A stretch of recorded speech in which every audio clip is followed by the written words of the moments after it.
Welcome to another episode of Galactic Ambassadors podcast. My name is Julia Balaz, and today I'm joined by Lauren, joining us from Mexico today. Lauren on Earth.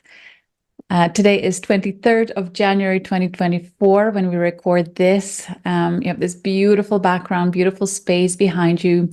Are you always based in Mexico, or is there more to your lifestyle? It's so great to be here. And yes, I've been living on and off in Mexico for the past 4 years, right around the time of the pandemic. As much as I would love to stay in one place with that Cancer moon placement, I am on the go, and I've been traveling pretty frequently since I was 23, but the past 4 years, there's been a lot of movement and kind of looks like I'm living in all of these different sacred sites, vortexes. There's obviously Tulum here in Mexico. I spend a lot of time in Mount Shasta, California, and Glastonbury, England, and I'm kind of between those three. But then home technically is Denver, Colorado, which is maybe a little not what you were expecting, but the mountains always call me back. I just don't get to spend as much time there as I would like. So many amazing choices, and what a way to spend COVID. Really nice manifestation. But I wonder if, what was it like for you during that time with everything that was going on in the world and you being on a sacred site where energies are potent?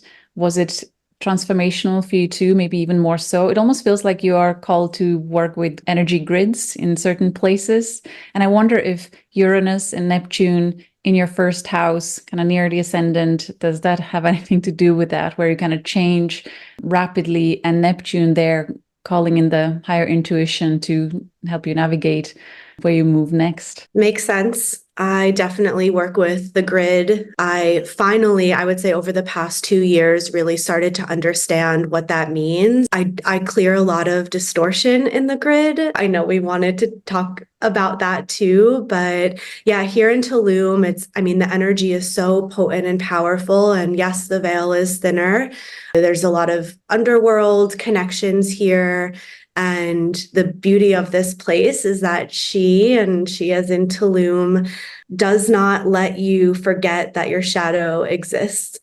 So there's always opportunity for growth, even when you don't really want it, which I think is why I was called at the time, where it almost forced me to face what I needed to face. And it actually was the beginning of my descent into the underworld for my own journey, for my soul's evolution. And yeah, it was the start of it for me. And I am out of it now, but I'm back here to experience Tulum finally in a little bit different of a light. I know that this year I'm spending 6 months here, which is normally it's around 4. This time at 6, and I have big mission work here to clear some of the black magic that is currently being used by a lot of practitioners here. There's also a parallel to Atlantis. Sometimes I'm like, am I living in Atlantis or modern day Tulum? So yeah, it's very interesting. And I'll be traveling to Egypt as well. And both of those places are connected. So I know there's a lot coming for me this year in terms of the grid work. Feels so good to know that we have precious gems like you placed in key locations to do this work, because I am aware how much of that shadow is really there, present, and stretching its hands on people who are just opening up to worldly energies and developing their psychic abilities and intuitive abilities, just so vulnerable to anything and everything that can come from the other side. So thank you so much for your service. And what an amazing manifestation yet again of your natal Pluto in Scorpio in the 11th house, kind of serving the collective and the higher hopes. Scorpio, the underworld, and also having your Chiron in the 8th house, everything that's hidden, the shadow, the dark magic. Mars in the 8th house and Moon in the 8th house. You're totally exactly where you're meant to be. So thanks again for that. I would love to actually start with your kind of journey from the beginning. But while we already touched on this topic, let's continue just a little longer on this, and I would really like to ask your perspective on how to manifest an experience in these powerful energetical sites like Tulum or Egypt, while you have the awareness of both the most amazing light and connection to amazing Akashic library and activations for your own ascension, but also being very or hyper aware of all the predators in other realms and in this physical reality too. How to navigate that space in an enjoyable and safe way? Would you say, is it the rituals that we can physically do to keep the place sacred and having a very powerful intention, or is there anything else that you recommend? And it's a big topic. We could probably do a whole podcast on that. Can you like make it short? Yeah, I mean, the psychic protection, like having those practices and tools, kind of like what you mentioned with the ritual work, as long as it's done from a place of pure intention, is necessary. At the same time, the inner work is almost even more important because your layer of protection is only as strong as what's within. So, like, yes, there are forces on this planet that are trying to stop us from reconnecting back to our hearts and to our truth. But at the same time, they've been here for all of these lifetimes that we've already lived, where the veil was even thicker. So yes, we want to protect ourselves as we continue to expand in this lifetime, the remembrance of our gifts, but also we have to unpack everything that has already happened, the history that we have with these groups and this energy. So you're called to these places when you're ready. And regardless of if you're meant to have a beautiful and light and happy-go-lucky experience, or if it is meant to be challenging and meant to teach you a lot and break you down a little bit, both are beautiful ways to experience these portals, and it really depends on what you need. Like if I had gone to Egypt 5 years ago when I was still battling this darkness, my trip probably would have looked a lot different than what it's going to look like, now that I have my immunity and I'm completely protected.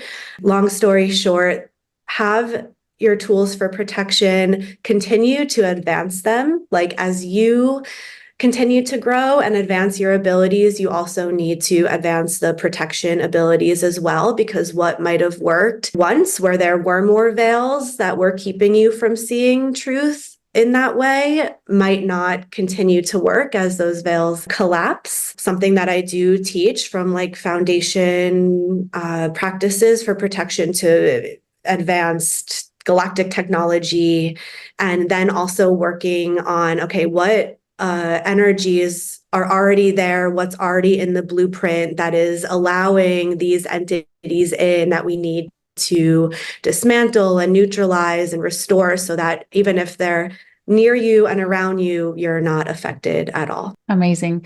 And I'm so glad I can refer people to perhaps your Instagram and your website as well. But your Instagram has almost 18,000 followers as we are recording this now. So Lauren on Earth on Instagram, or also on your website, where people can go through various services that you can offer in case they find themselves in a vulnerable place, or just being precautious and looking for guidance. I will say too, like if you are experiencing an attack or an unwanted energy in your field, to take action and not wait or allow it to continue to take up space. And I also, it's new, it's a baby, but I just started a podcast in the hopes that I can get this information out, because if you do already follow me on Instagram, sometimes I'll post like 10 slides worth of typing, and it's just an easier way for me to teach this without having to drop into session. So that is also available on my website. It's called Beyond the Veil. How beautiful, with your sun in Gemini in sixth house of kind of daily task and service, and also your ascendant in Sagittarius, your south node in Gemini, north node in Sagittarius, between 12 and 6 houses. So again, just such a perfect manifestation and beautiful alignment. So thank you for all that, and best of luck with the new project, with the new podcast.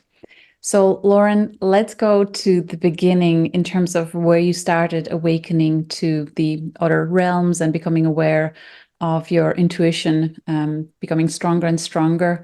Where would you like to start? Technically, it was childhood, I think, probably for many of us. I was very clairsentient and claircognizant. So I felt everything and I knew things without being able to explain how. I didn't make the connection that these were abilities until I was about 24 years old. So I grew up outside of New York City. It was just never a topic. The rat race, you get kind of caught in that even at a young age of this is how life is. So I moved to California after getting chronically, like a mystery chronic illness. I know now it was negative thoughts and self-abuse and just the breaking down of the body over time, but definitely eye-opening and a little scary. And so that is really when I started to hear the voices, or I guess that you would say the clairaudience start to turn on, and I would hear this voice that I knew wasn't my own thought, but it sounded like me, that was basically saying, don't listen to these doctors who are saying, you're going to live like this. There's nothing we can do, to guiding me to heal.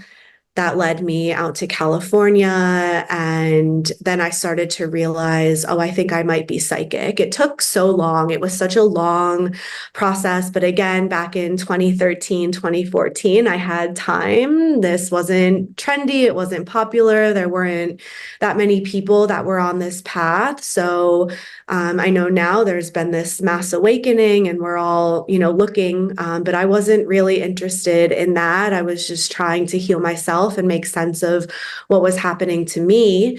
And then I wound up sitting with ayahuasca in Peru, and I was like, please, I need a mentor. I don't know what's happening to me. And I was shown the face of a teacher that was a meditation teacher. And yeah, 2 days later, she announced a foundational intuitive training course.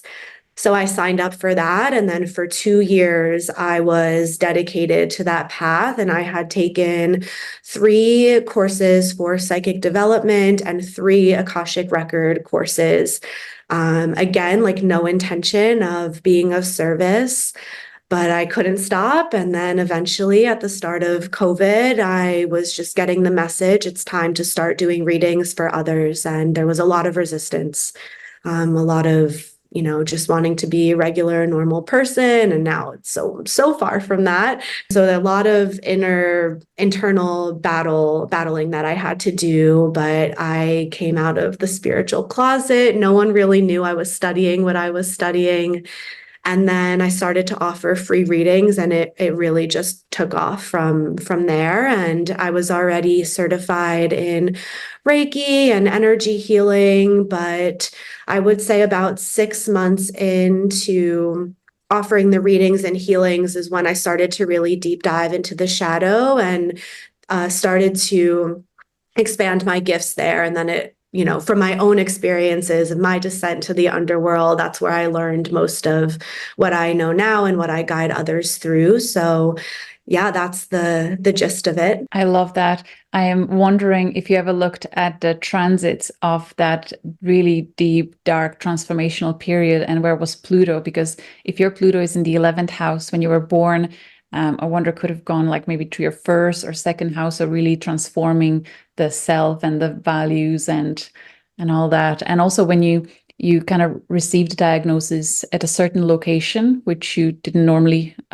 reside in, where it kind of became triggered. So I would be so curious to look at the astrocartography to see what astrological line, what planetary influence was in that particular location, because I'm sure it'll somehow tie into the whole story and perhaps reveal even more about maybe some karmic clearings or whatever it may have been. But such a gift or blessing in disguise, right? All these powerful times we go through. I wonder where or when did you come across galactic astrology? How did that maybe expanded your work, or what called you in? Can you share your experience with seeing your own chart and seeing all those amazing alignments there? So in 2018, when I was taking those classes, one of my teachers was really connected to the Pleiadians. I always knew there was life, but I didn't have the resources. I didn't really dive any deeper. And I remember in one of the classes, I was not in the best place at that time, just like very lost and very confused and feeling different. And now with even I feel like I'm a little bit of an outlier as well within the spiritual community, just with the type of work that I do. So even looking back, it makes sense why I felt just this, ache for something that I didn't understand. And I remember asking her what star system I came from because I don't feel connected to Earth. And she basically said, I don't have one and that I'm from everywhere. And that actually made me want to cry because I was like, great, I have no home here. I have no home there. Like, I just have no home. And that's just great. And I remember that's just how I perceived it. But the Pleiadians were coming into almost every session. So I began connecting with them separately on my own, and they were helping me to understand these systems and, just the nicer understanding of what's really going on this planet. So fast forward to when I started giving readings, I started to do these written readings that I called soul journey readings, which basically I open your records and I'm kind of shown the journey that the soul has taken through its many lifetimes. Didn't know galactic astrology existed, but I feel like I was doing it without the chart, more so just the information through the records. And they were short reports, maybe 3 pages. And I met this woman actually in Mount Shasta who was doing some womb work on me. And she was talking about how she's clearing some karma right now from her days on Lyra and connection to Andromeda. And I was like, how do you know all that? Because it was so detailed. And she told me about galactic astrology and you. And I went home and I signed up. And the rest is history. And I was like, wow, I can't believe this exists. Like, this really complements what I had already been doing. So now I don't do those soul journey readings anymore. It's just the galactic astrology, and the reports are very long. They're like 15 pages. I can't stop. I can't make them any shorter. So so much information comes through. It's nice. Beautiful. They feel flawless. Like it's just like you can see how there's no pause. It was just in one channeling or download that it came through really beautifully, eloquently expressed the journey and many puzzle pieces. But looking at your chart, I'm so glad to hear what you're saying, because your moon is sextile Pleiades in the 8th house. And I've said it many times that when we have sextile to a star system, beings from that star system often come through as our guides, spiritual guides or helpers during really important key moments in our life, whether coming through the non-physical realm or as human beings that have very strong Pleiadian connection. So I think that's just such a beautiful validation of that. So you don't necessarily have Pleiadian conjunctions or any other alignments, but that sextile moon to Pleiades is really important part of your experience, shown as a spiritual guidance coming through the Pleiades, and then seeing many conjunct alignments to multiple star systems, all the way from the outer planets to the ascendant. Like everything has really powerful conjunct tight alignments. I believe you are like that, like nomad here on Earth. You're a nomad in cosmos, like galactic nomad, we could call you, because you have home in many places. You would have stopped in many places. So I love that your South North node is conjunct Aldebaran and conjunct Antares. So your North node in Sagittarius in 12th house, conjunct Antares, South node conjunct Aldebaran. So the 2 royal stars that are often seen as stargates, but they manifest us as stargates that help others to access higher parts of their being, access soul records, and really act as an activator for others to remember where they came from. So that's, again, so beautiful that you do this work. Your ascendant in Sagittarius is conjunct Ophiuchus constellation star Ras Al Haug. How would you pronounce that? And that is such a wise spiritual guiding star where you can channel higher wisdom to support others. You have connections to Hades. Actually, your sun in Gemini, I was smiling at your Hades connection. So in 6th house, you have like you have a taste for beautiful expression, almost artistic way, how you portray yourself professionally through your Instagram. If I review that, if I look at your beautiful website, again, laurenonearth.com, I see beauty, very gracefully expressed, feminine. If we look at your basic astrology, I would look at Venus. Your Venus is in Aries, in fourth house. And there is not much, like I wouldn't see in basic astrology a clue that you have this knack for beauty and art. Yet in galactic astrology, your sun is conjunct Hades, the brightest star. And we've seen this many times in this podcast. There is always expression through art, and just this beautiful way of showing up in the world. So I thought that was so nice. And then, of course, you have Corvus constellation, conjunct star Algorab on your midheaven in Libra. So that's the dark side of spirituality, like not being afraid of the shadow, not being afraid of the darkness, actually dealing with it in your public service.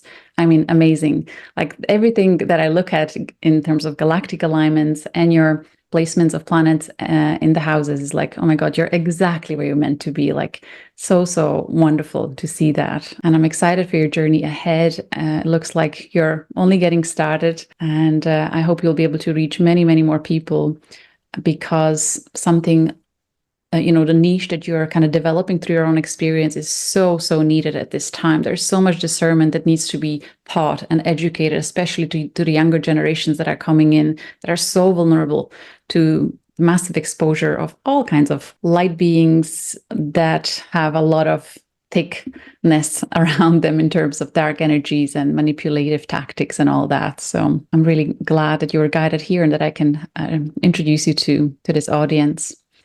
In terms of your galactic astrology sessions, so you said you offer written reports. Do you think going forward at some point you will have one-on-one Zoom video calls, or does your lifestyle needs suit better to have the written reports that you can do in your own time? What do you see the future of your galactic astrology sessions? I do feel like I probably will offer the one-on-one video calls. I also would by request right now too. Okay. I do like doing the written reports for certain things because I feel like it just flows, and there are more details that sometimes come through the writing than they do other ways. So yeah, there probably will be an option for both. Right now, I do like being able to kind of at the beach or in a beautiful place, just open the laptop and just start to channel and give myself a little bit of freedom. I would probably say 99% of the work is done via Zoom when I'm in session or doing readings. So I'm just reviewing your website and your Instagram. Would it be okay if we take a quick peek through this video recording so we can share with our audience? So laurenonearth.com is the website name. This is the homepage, and you have various tabs that you can explore. But in terms of the services, so you have the Akashic Records, Galactic Astrology, written readings, healing, quantum healing, and psychic surgery. So good. And then mentorship, Cosmic Academy, the light process. So would you like to take us through these in terms of, the quantum healing, psychic surgery? What would be the type of client that would come to you where it's obvious that this is something that they need? What would be some of the symptoms that they have? Would you like to share that?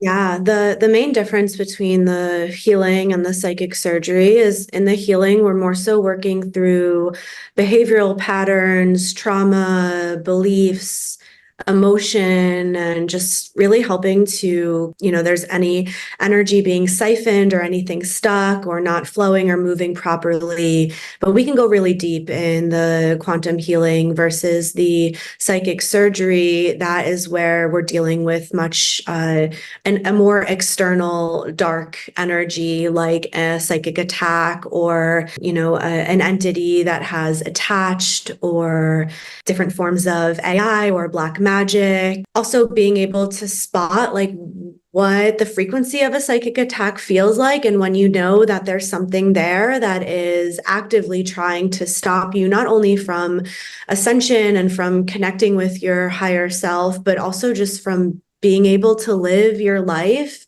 in the way that you deserve to. So, sometimes they make it so you're just not able to really feel happiness or create the life that you're desiring. And so, yeah, normally with the psychic surgeries, sometimes one session is enough. And most of the time it's much deeper, right? It's like we go on this journey together where this entity that has maybe attached or this attack was actually serving you because it's showing you, hey, there's still areas where you are allowing this to come in, and we need to understand where that's coming from and resolve that. So next time there won't be an ability for it to attach. So a lot of times it can be heavy, it can be hard to go through these things. But what I don't think these dark forces realize, or maybe care to realize, is that every time they come in and they show themselves, they're leading us just closer to sovereignty, which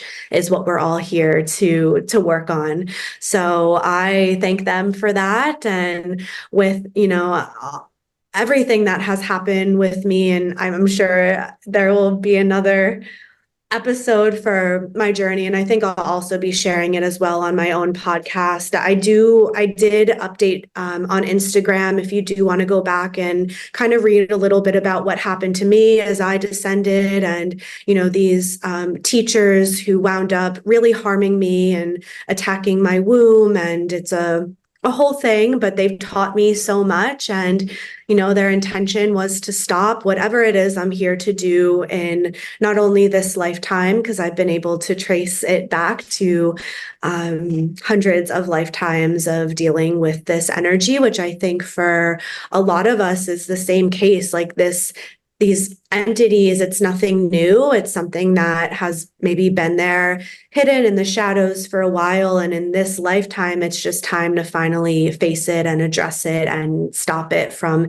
continuing to feed off of you. So yeah, everything that I learned was through my own inner exploration. So yeah, thank you to them for shining a light on the shadows.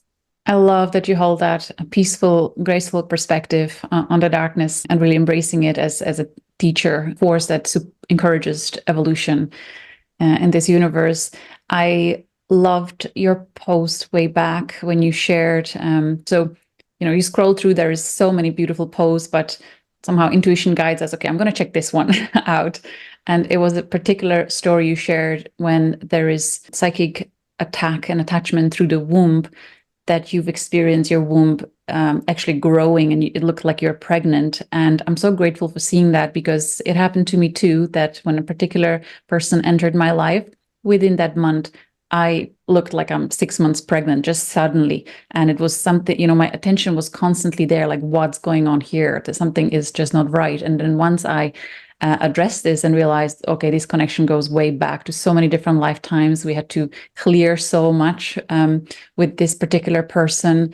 The womb went right back to its normal shape. It was actually quite fascinating how the body responded to it. And even though mentally and spiritually I felt strong, the physical body reaction to the connection, recalling the previous incarnation's trauma that was physically experienced, like the body just showed what happened, or how what is the true essence of the connection. So it was really, really powerful. And I'm so glad that you shared this in a practical, digestible post on your Instagram, where people can really learn so much. There's so much free content on your page. So thank you so much for your service. Yeah, but that's Corvus Algorab, I believe. That's such a strong connection. I'm yet to meet someone who has conjunction to the star, who is not actually in a role of a shadow eater or shadow worker, or helping others to face the shadow and embrace the darkness in order to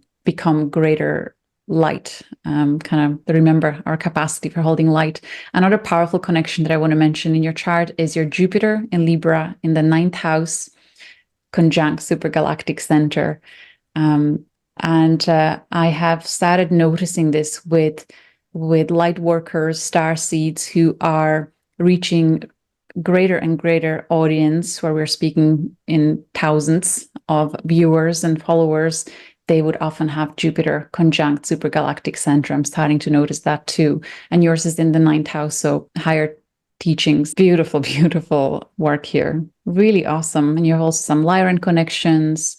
Beta Centauri Hadar is conjunct your Pluto, Scorpio 11th house. And I want to ask you, have you had experience of the kind of twin flame relationships, or really kind of painful experience with love? Or have you somehow been witnessing that through others? Like, has that been part of your journey at some point too? A big part of it. I had a very odd, interesting experience with the twin flame. It was like distorted information. It was a very odd thing, but I don't connect with it. I always got the message in this life that my twin flame is not here. This is not my path. I will wind up with more of a soulmate type, where actually multiple other readers have said, you can kind of do this on your own. You're just taking someone along for the ride. But in my younger years, aka like still kind of in it, very traumatic, very karmic, very not so lucky in love, but needing it and desiring it to the point where it would consume me, and then it just being a little bit of a mess. And I haven't been in a relationship longer than 3 years, so it was, yes, a trauma, absolutely. And I've been on my own now. I mean, I've been single between, but really now that my most recent relationship has ended, where I feel like I've let go of a lot of that old patterning through the transition through the underworld, but I have yet to enter into something new. So I can't say it's fully gone, but yes, and also I feel like a lot of the people that humanoids that I knew during my time on Beta Centauri are in my life now, and they're very close connections. Like my best friend and my most recent partner, we all have those same same connections in Pluto, Uranus, and Neptune, which is interesting. And a lot of clients with that Beta Centauri energy, where we're working through that trauma. And it's so funny because last night I'm doing this series as we clear black magic, and it was focused on love and romance. And there was a lot of that energy that was coming through as well. So just funny, the connection. Amazing. I just love, love, love how we can get greater clarity as a result of paying attention to stars and deeper space objects. Yay, this is so exciting. And I'm sure much more beautiful work will be born through your womb of creativity. And thank you again for shining the light. In closing, is there any message that you may have maybe received for the audience today as you were reflecting before this podcast? Is there anything you would like to share in terms of 2024, where we're heading? So back when I was connecting with the Pleiadians back in 2018, and they opened up for so many other different soul groups to connect with me. And during that time, I would say like 2021, I started to take count of the humanoid history from the moment that it began in this galaxy till now, and how everything unfolded. And I feel that a lot of that knowledge is really going to start to come to light this year. And that's one thing that I love about my galactic astrology reports, is with that foundation that I've developed over, I would say it was about 1.5 years, and I had actually written a book on it, but I no longer offer it. It served its time, and I think all that information will channel now through the podcast and through the readings. But understanding like how as a whole, like our evolution from the moment we've entered this galaxy till now, I feel like all of that is going to start to come to light on a more collective level. And a lot of misinformation and those that are actually trying to continue to divert us away from the truth, a lot of that is also going to come to light. I was channeling some predictions for 2024 back in the new year. And they were also explaining how, because of this, everyone's going to be a lot more opinionated and very vocal about their opinions, and how for a lot of us, we're using our voices almost for the first times, and we're learning how to do that. So sometimes it's not always going to come out in the way that we like.